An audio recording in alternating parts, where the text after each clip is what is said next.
Hello everyone! So, nanapod ko karon sa inyong atubangan. Maghimo na po ta og another baking tutorial. So, karon ang akong ihatag sa inyong nga recipe is ang Choco Moist Cake recipe. Yes, guys. So, karon ako i-share sa inyo unsay mga recipe na to ani and yun sa siya pagproseso ang atuang Choco Moist Cake. So, bani ko ninyo at atong katunan ang atuang Choco Moist Cake recipe. So, ayan na kita sa pagtanaw sa atuang tutorial, baking tutorial karon. So, first na atay all-purpose flour. Kuan siya, 4 cups of all-purpose flour. Ako na siyang gisaan, guys. So, 4 cups siya. And then, naatay 3 cups. 3 cups of brown sugar. So, ato na siyang i-mix sa ito ang all-purpose flour. So, naatay 1 cup of cocoa. GB15. So, ano siyang GB15? Ito na siyang isaan, guys, ang itong cocoa. Ang itong GB15, guys, ang kilo ano niya is tag 1,000 na ang kilo. Oh my God. Naka-stress, no? Pero laban lang yung punta mga ka-baking, no? So, 1,000 ang kilo na niya, guys. Grabe.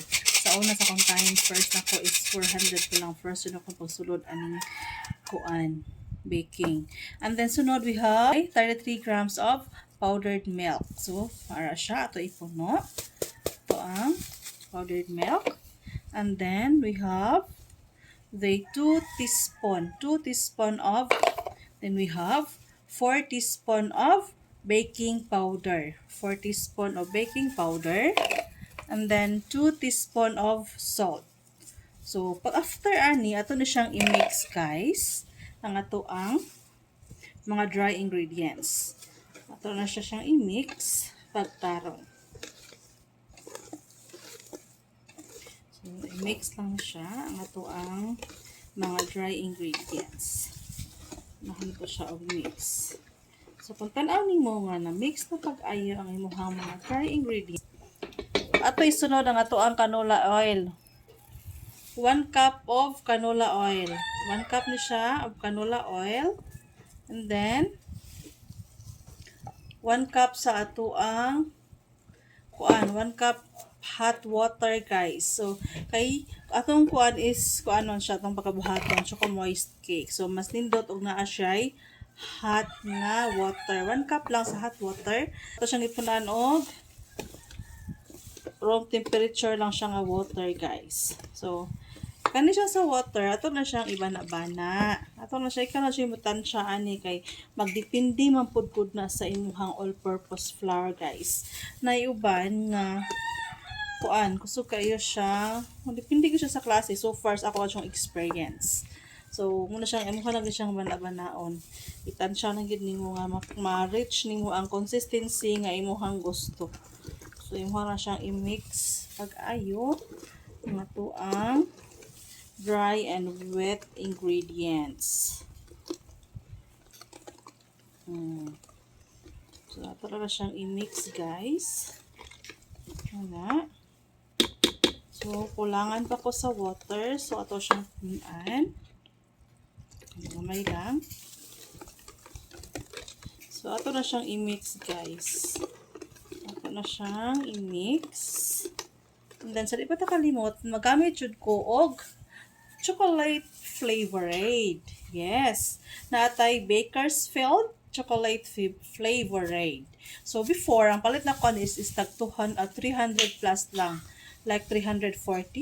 Pero karon 400 plus na ni siya. Grabe dyan. So, nga na siya. Nga na siya mga ka-baking. So, ato na siyang i-mix para ma-mix siya.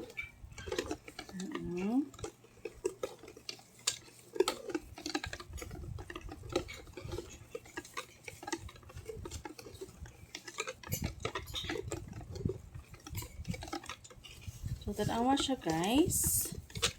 Ito ang, so, ngani na gani ang imuhang kuan, ngani na ang imuhang butter. Ano siya? Okay na ni siya. Ayaw ni siya, sobraan pod ka, sobraan pod ka, layaw. So, ngani lang siya, guys. Then, after ani, magkuha ako og salaan. Ako siyang isala, guys, para katong mga, wala na kuan para mahabilin siya, di siya maapil. So ato na siyang saon. Ato siyang isala, guys.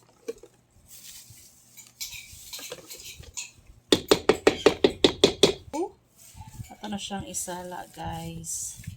Para sure jud ta nga wala yung mga mahabilin na mga kuan.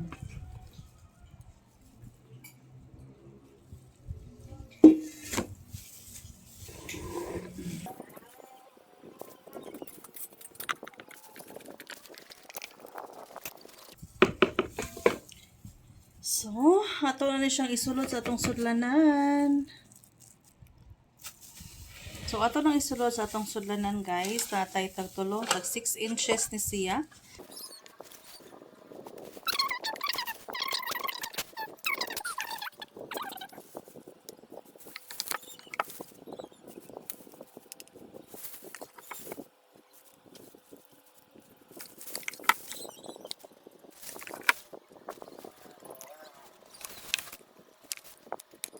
Charan! Nara mo na yung ato ang 6 inches nga cake ang atong mahimo, guys, sa kato nga recipe.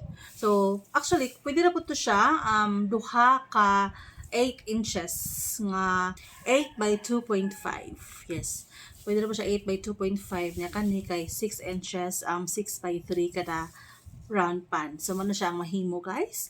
Good luck. O sa katong gusto pa siya nga mga cut-on, pwede rin kunyo i-PM kung saan mga other processes. So, more baking tutorial, guys. Happy baking, mga ka-homemade.